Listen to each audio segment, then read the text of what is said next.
राहुल जी नोएडा से। राधे राधे महाराज जी।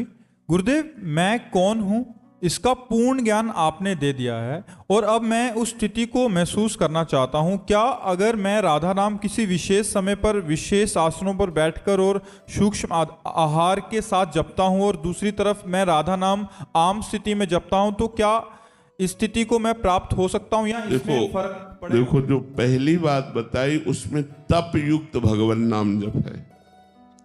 जैसे विशेषासन, पद्मासन या सिद्धासन में बैठ करके अल्पाहार करके पवित्र भाव से जपना, तो उसमें तप के साथ राधा नाम है, जप है। अब वो विशिष्ट प्रभाव तो देगा ही, मतलब जहां लाखों में काम बनना वहां हजारों में बन जाएगा। वो विशिष्ट, क्योंकि तप के जहां हजारों में काम बनना चाहिए वहां लाखों में बनेगा, क्योंकि मन संसार में दे रहे हैं, राधा नाम चल रहा है और उसमें विशिष्ट आसनों पर बैठकर मन के साथ नाम जप करते हुए, तो वो विशेष लाभदायक रहेगा, वो विशेष लाभदायक रहेगा। लेकिन व्यर्थ नहीं जाएगा किसी का भी जपना, मन लगे या न लगे, भाव बने या न बने, यदि आप राधा नाम जप रहे हो तो वो व्यर्थ नहीं जाएगा, आपका मंगल, आपका कल्याण करेगा। पर जैसे ऐसे राधा नाम जपना और अब जा करके यमुना जी में गले तक खड़े होकर राधा नाम जपना, तो अंतर हो जाएगा कि नहीं हो जाएगा? वो तप के साथ जप कर रहा है और आप ऐसे ही कर रहे हैं, तो तप के साथ जो जप है वो कई गुना बढ़कर लाभ देने वाला होता है। तो ये तो बहुत अच्छी बात है, अगर कोई संयम के साथ, तप के साथ जप करे तो विशेष लाभ की प्राप्ति होगी। दिनेश यादव जी दिल्ली से। राधे राधे महाराज जी। महाराज जी, क्या सांसारिक सुख छोड़कर ही आत्मिक सुख की प्राप्ति संभव है? हाँ, बिल्कुल संभव। और एक साथ गाल फुला नहीं सकते और हंस नहीं सकते। क्यों?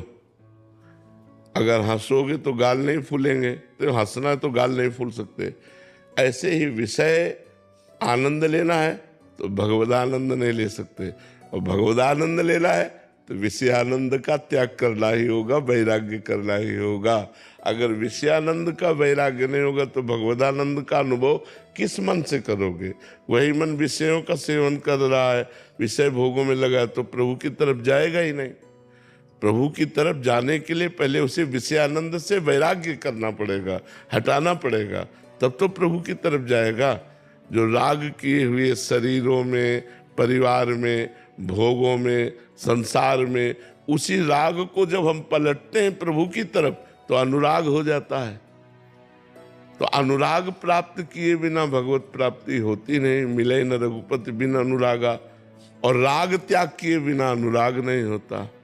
तो राग तो त्याग करना ही पड़ेगा, विषय भोगों का राग त्याग किए बिना ऐसा नहीं। गणेश जी महाराष्ट्र से। राधा श्री हरिवंश महाराज जी। महाराज जी, मेरा मन बहुत व्याकुल हो जाता है भगवान के लिए। कैसे इस लौकिक संसार में रहकर कर्म बंधन से मुक्त होकर भगवान से? ये बहुत बड़ी बात है बच्चा कि इस अवस्था में तुम कर्म बंधन से मुक्त होना चाहते हो। नाम जप करो और शास्त्रों का स्वाध्याय करो, जैसे गीता है, भागवत है, रामायण है, इन शास्त्रों का स्वाध्याय करो और संतों की वाणी सुनो। मोबाइल से सर्च करके संतों की वाणी सुनो और नाम जप करो, इसी से आगे बढ़ जाओगे। बस गंदे आचरण नहीं होना चाहिए, पाप आचरण नहीं होना चाहिए। पाप आचरण का त्याग करके, गंदे भोजन का त्याग करके नाम जप करो, सत्संग सुनो, शास्त्रों का स्वाध्याय करो, इसी से शुद्ध ज्ञान प्रकट होने लगेगा और आपका मार्ग आगे का खुल जाएगा। फिर गुरु शरणागति और वो सब मार्ग आगे खुल जाएगा। आप ऐसे चलो, ठीक है? गुरु भगवान, आप स्वस्थ हैं, इसके लिए क्या किया जाए? आप स्वस्थ हो जाइए। नहीं, बहुत कृपा है, आप सबका आशीर्वाद हमारे ऊपर है, आप सबकी कृपा है, इसीलिए हम स्वस्थ है। आप चिंता न करो, आप चिंता न करो, हम स्वस्थ है। मोनालिसा जी उड़ीसा से। राधे राधे। राधे राधे महाराज जी। महाराज जी, राधा रानी की कृपा प्राप्त करने के लिए क्या केवल नाम जप से उनका प्रेम मिल जाएगा? हाँ, प्रेम मूल यह नाम है, प्रेमी रसिक जपत यह नाम, प्रेम मगन निज बन विश्राम, श्री हरिवंश जहाँ रहे। प्रेम मूल नाम है। जब हम निरंतर नाम जप करने लगते, निरंतर, अभी घंटा 2 घंटा नहीं, चलते फिरते, उठते बैठते, खाते पीते, सोते जागते, हर समय निरंतर नाम जप, तब प्रेम का स्फुरण होता है। नाम जब वासनाओं के चिंतन का त्याग करवा देता है, तब वो भगवान की उपासना प्रारंभ कराता है। पहले वासनाओं का नाश होता है, फिर उपासना जागृत होती है। उपासना से एक नवीन वासना, भगवान के मिलन की इच्छा, और उसी से विरह, उसी से प्रेम का प्रादुर्भाव, तो सब हो जाएगा। पर निरंतर नाम जपने का अभ्यास किया जाए तो निरंतर नाम जप करने से हृदय में प्रेम का प्रादुर्भाव हो जाता है। और बच्चों लोग को पढ़ाने के टाइम में कैसे करें? जब पढ़ाई कराते हैं बच्चों को, उस समय नाम जप कैसे करें? हाँ, बीच बीच में उसमें भी स्मरण कर ले। ऐसा नहीं कि आप निरंतर बोल ही रही हैं, जब आप बोलना बंद करें तब आप राधा राधा स्मरण करने लगे। और जितने मिनट आपने अध्ययन कराया बच्चों को, अध्यापन जो आपकी क्रिया है, अध्ययन कराया, उतने समय को कृष्णार्पणमस्तु कर दीजिए। जैसे 2 घंटे आपने अध्ययन कराया, तो हे कृष्ण करुणामय, ये 2 घंटे विद्या अध्ययन कराने में जो समय गया वो मैं आपको समर्पित करती हूँ, कृष्णार्पणमस्तु। वो भी भजन माना जाएगा। भागवत धर्म के अंतर्गत समर्पण भाव आता है। और शेष समय में, खाली समय में नाम निरंतर जपिए, तो इसी से भगवत प्रेम प्रकट हो जाएगा। रचना जी दिल्ली से। श्री हरिवंश गुरुदेव। राधे राधे महाराज जी। महाराज जी, जब श्री धाम और प्रभु की कृपा निस्संदेह बढ़ रही हो, ऐसा प्रत्यक्ष आभास, अनुभूति और अनुभव भी हो रहा हो, पर प्राणी की अयोग्यता कम ना हो रही हो, साधन ना बढ़ पा रहा और आत्मग्लानि हो रही हो, तो क्या करना चाहिए? उसे अगर सही ढंग से आत्मग्लानि हो जाए तो सुधार हो जाएगा। सही ढंग से आत्मग्लानि हो जाए। अभी आत्मग्लानि सही ढंग से नहीं हो रही। तो सही ढंग से हमें पश्चाताप हो जाएगा, आत्मग्लानि हो जाएगी, तो फिर हमसे जो नहीं होना चाहिए वो नहीं होगा, जो होना चाहिए वो होगा। हमारे साधन को एक अंधा आदमी बांट बट रहा था, रस्सी मूंज की, एक मूंज होती है, उसकी रस्सी बट रहा था। पीछे एक पड़ा आ गया भैंस का, और वो हरी मूंज को चबाता। तो कहते हैं अंधा बटे और पड़ा चबाए। अंधा बट करके पीछे सकिलाता जाता, और पीछे पड़ा था वो चबाता जाता। तो जब वो शाम तक बटने के बाद ऐसे किया, तो उसकी जितनी हाथ में थी उतनी ही आई। तो बोले क्या हुआ? बोले अंधा बटता गया और पड़ा। तो ये जो काम, क्रोध, लोभ, मोह, मद, मत्सर है ना, ये पड़ा है। हम जितना भजन करते हैं चबा जाते हैं। अगर हम गलत प्रयोग ना होने दें, बार बार हम इसलिए करें कि यहाँ हमसे चूक होती है कि यार आज 60,000 नाम जप किया, अब आज का तो काम हो गया ना, थोड़ा मनोरंजन करते हैं, पड़ा चबा जाएगा। वो आपके भजन के प्रभाव को ढक देगा। थोड़ा मनोरंजन किया, थोड़ा मन चंचल हुआ, थोड़ा गलत आचरण किए, फिर सुबह 60,000 नाम जप किए। तो ऐसा हुआ जैसे हमने पोछा लगाया और धूल भरी आंधी चली, फिर गंदा हो गया। फिर पोछा लगाया, फिर धूल भरी आंधी। एक साधक थे, तो उन्होंने गंगा जी की महिमा पढ़ी कि एक बार गंगा नहाने से 100 यज्ञ का फल होता है। 100 यज्ञ करे तो जो फल उससे होता है, एक बार गंगा नहाने से होता है। तो वो वैश्यागमन करने लगे, वैश्या से संपर्क करके। तो जब उनसे लोग कहते कि भगत जी रोज गंगा नहाने जाते हो और वैश्या के पास भी जाते हो, तो कहते तुम्हें क्या पता, गंगा नहाने से 100 यज्ञ का फल होता है, वैश्या 1-2 यज्ञ का फल ले लेगी। तो गंगा मैया को लगा कि हमारी महिमा को कलंकित कर रहा है।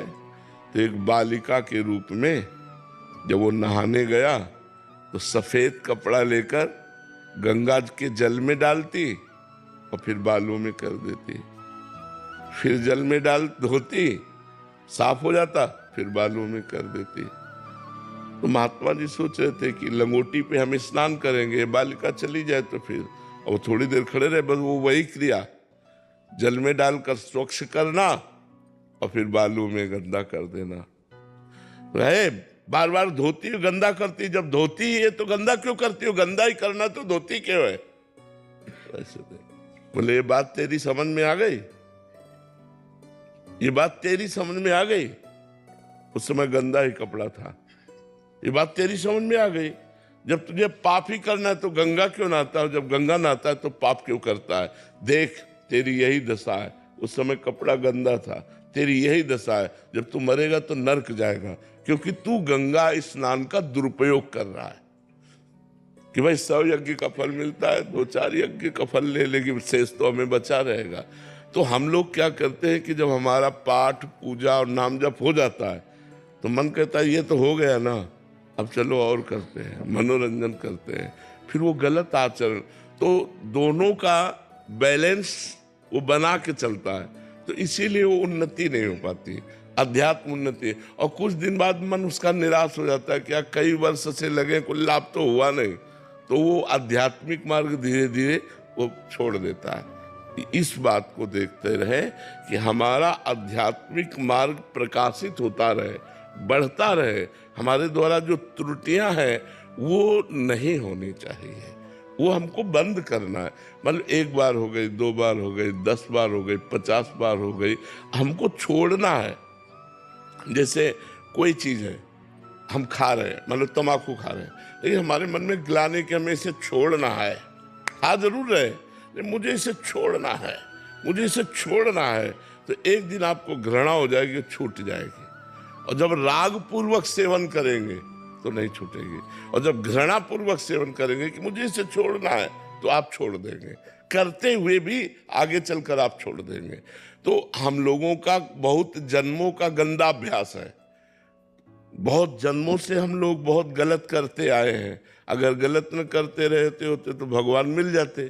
तो अब हमको अवसर मिला है अच्छाई करने का मनुष्य जन्म में, तो हम साधु संघ के द्वारा, शास्त्र स्वाध्याय के द्वारा जाना कि सबसे बड़ी अच्छाई है भगवान का नाम जप करना, भगवान को प्रसन्न कर लेना, भगवान को प्राप्त करना, अध्यात्म में चलना।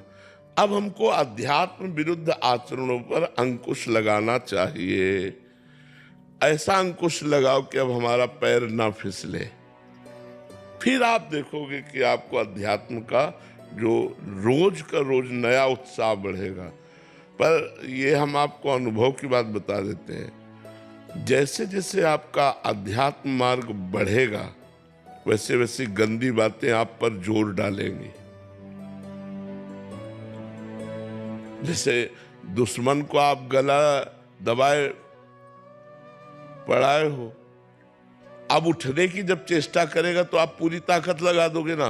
तो अभी तक काम क्रोध आदि ने हमारे गला ऐसे दबाए रखे हैं, अब हम अध्यात्म में उठना चाहते हैं तो काम विजयी बनेंगे, क्रोध विजयी बनेंगे, अध्यात्म इन दोषों पर विजय प्राप्त कराता है, तो पूरी ताकत वो लगा देंगे, जलाने लग जाता है। हाँ, गलत की तरफ वो एकदम हट कर लेता है। अब साधक कितना सहे, वो थोड़ी देर लड़ा फिर हार जाता है। अगर हारे ना, यम ही न व्यथ्यन्ते पुरुषम पुरुषर्षभ सम दुखा सुखाधीरम स्वमृतत्वाय कल्पते। जो काम क्रोधादि व्यथा देते हैं, जलन देते हैं, अगर उस जलन को सह गया कि मर चाहे जाऊं, गलत नहीं करूंगा, बस वो सह जाएगा। और एक बार सह गया तो उसका सहने का अभ्यास पुष्ट हो गया। अगली बार 90% आएगा, फिर अगली बार 80% आएगा, फिर 70% आएगा, फिर धीरे धीरे धीरे धीरे कम होते होते सूक्ष्म होता है। अगर उसको गलत संग ना मिला तो खत्म हो जाता है। और जहां वो 100% अपना पूरा प्रभाव दिखाया और साधक घबरा गया और गलत कर बैठा, तो 100% ही आएगा, अगली बार भी वो 90 नहीं आएगा। तो हमें सहना पड़ेगा, और सहना बहुत कठिन है, तो इसमें रोना पड़ता है। गुरुदेव, वैसे तो बहुत कृपा है, बट कभी दोष दर्शन हो जाता है। प्रभु की कृपा से, नाम की कृपा से निरंतरता होती है, पर वो अखंड निरंतरता चाहिए। हाँ, बिल्कुल बिल्कुल बिल्कुल। ये जो भगवान के नाम के लिए अखंड निरंतरता चाहिए, ये आपके अंदर आ गई है ना बात, यही अखंड जप करवाने लगेगा। अच्छा, परदोष दर्शन तो इसलिए मत कीजिए कि सब भगवान के द्वारा प्रेरित है, भगवान की माया के 3 गुण है, सतोगुण, रजोगुण, तमोगुण। जो रजोगुण से प्रेरित हो भोग वासनाओं में बहेगा, मान सम्मान प्रतिष्ठा रुपया पैसा ये सब। जो तमोगुण हो निद्रा आलस्य प्रमाद क्रोध हिंसा। जो सतोगुणी हो भजन दया करुणा ऐसे। तो हमको ये देखना है कि भगवान की माया से सब प्रेरित चल रहे हैं, हम किस किस को दोष दर्शन करें। सब में भगवान है, सिय राम में सब जग जानी, करो प्रणाम जोर जुग पानी। तो सबको प्रणाम है, तेरे भावे जो करे भलो बुरो संसार, नारायण तू बैठ के अपनो भवन बुहार। संसार जैसा है भगवान जाने, हमको अपना हृदय देखना है, अपने हृदय में गंदगी न रह जाए। और बड़े भाग्य हैं जो आप मानव जीवन प्राप्त करके नाम जप करना चाहती है निरंतर, बड़े भाग्य में भगवान सहयोग करते हैं। खूब नाम जप करो। विकास कुमार जी, राधे राधे। राधे राधे महाराज जी, आपके चरणों में दंडवत प्रणाम। महाराज जी, मैं एक गृहस्थ हूँ, अपने पारिवारिक और सामाजिक जिम्मेदारियों को निभाते हुए नाम जप का भी अभ्यास कर रहा हूँ। महाराज जी, गृहस्थ को अपने जीवन में कब उसे अपने समस्त पारिवारिक एवं सामाजिक जिम्मेदारियों से, मतलब इनका कहने का भाव है कि कब ऐसा हो जाना चाहिए कि अब सब समर्पित करके मैं भगवत मार्ग पे। हाँ, जब पुत्र सयाने हो जाए, उनका ब्याह हो जाए, तब तक घर में रुकना चाहिए। और जब ब्याह हो गया और सयाने हो गए, अपने अपने कार्य में लग गए, फिर अपने को हटा लेना चाहिए धीरे धीरे और भगवान की तरफ बढ़ना चाहिए। धामों की यात्रा करनी चाहिए। महीना 2 महीना धाम में रुक गए, फिर 10-5 दिन घर में रुक गए, फिर धाम में रुक गए। मतलब मोह धीरे धीरे नष्ट करना चाहिए। और चौथी अवस्था जो वृद्धावस्था कही जाती है, ये परिवार से अलग होकर व्यतीत करनी चाहिए। तो उसे जो सन्यासियों का मार्ग है ना, सन्यासियों के मार्ग से जो गति प्राप्त होती है, उस गृहस्थ को वही गति प्राप्त होती है जो सन्यासियों। क्योंकि हमारे सनातन धर्म में 4 आश्रम हैं। पहला है ब्रह्मचर्य आश्रम, दूसरा है गृहस्थ आश्रम, तीसरा है वानप्रस्थ आश्रम और चौथा है संन्यास आश्रम। 4 आश्रमों का पालन करना चाहिए मनुष्य शरीर में। तो पहला ब्रह्मचर्य आश्रम, दूसरा गृहस्थ। अब गृहस्थ में जैसे आपकी संतानें पढ़ लिख गई, उनका ब्याह हो गया, वो व्यापार नौकरी आदि में रत हो गए, अब अपने को हटा लेना चाहिए और फिर बिल्कुल निर्मोही होकर भगवान को समर्पित करके फिर वनवास करना चाहिए। तो अब वो ऐसा समय नहीं रह गया कि हम जंगलों का कंदमूल फल खाएं, ऐसा समय नहीं रह गया। समय के अनुसार साधना होती है। जैसे आप पानी नहीं पी सकते कहीं का, पहले नदियों का पवित्र पानी गंगा यमुना का पी, अब आप पी नहीं सकते, इन्फेक्शन हो जाएगा, मर जाओगे। क्योंकि बड़े बड़े सीवर लाइन गिर रही हैं, तो नदियों का पानी तो पीने लायक नहीं रह गया, भरपेट पानी पी लो। अच्छा, कुआं रह नहीं गए, हैंडपैप चले वो भी खत्म। या तो घर में अपने फिल्टर लगवाओ और या 20 रुपया 25 रुपया की एक बोतल मिलती है।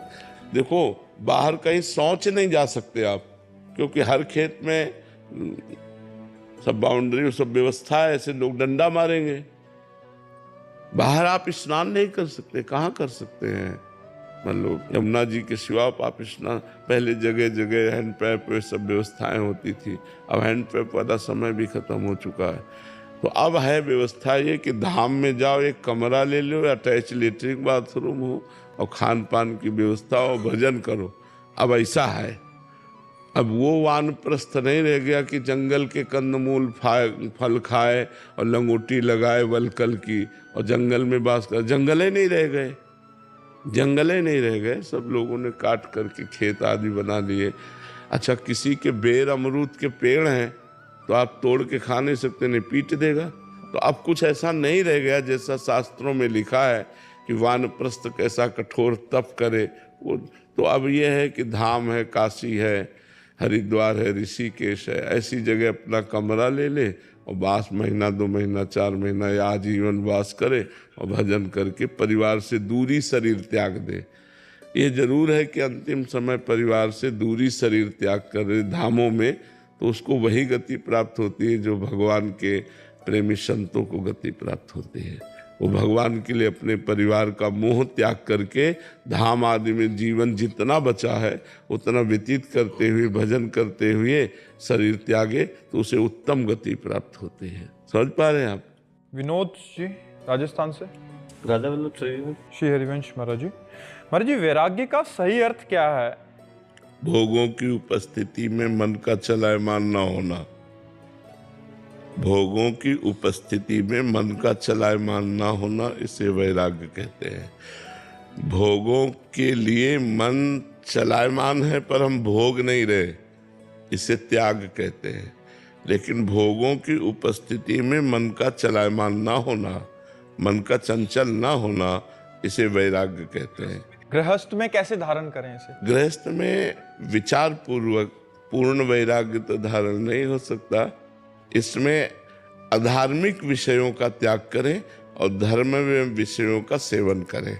जैसे पराई माता बहनों की तरफ दृष्टि गंदी करना अधर्म है। जैसे धर्म पूर्वक कमाए हुए धन से भोगों का सेवन करना धर्म है, और अधर्म पूर्वक कमाए हुए धन से भोगों का सेवन करना अधर्म है। ऐसे विभाजित कर लें। धर्म में भोगों का सेवन करना और अधार्मिक भोगों का त्याग करना और निरंतर भगवान का सुमिरन करना, व्यसन व्यभिचार आदि का त्याग कर देना, इससे काम हो जाता है गृहस्थ का। गृहस्थ को ज़्यादा वैराग्य की जरूरत नहीं है, विवेक की जरूरत है। विवेक से उसको सही ढंग से विषयों का सेवन करते हुए भगवद अर्पण मस्तु जीवन तो भगवान को प्राप्त हो जाता है। समझ पा रहे हैं आप?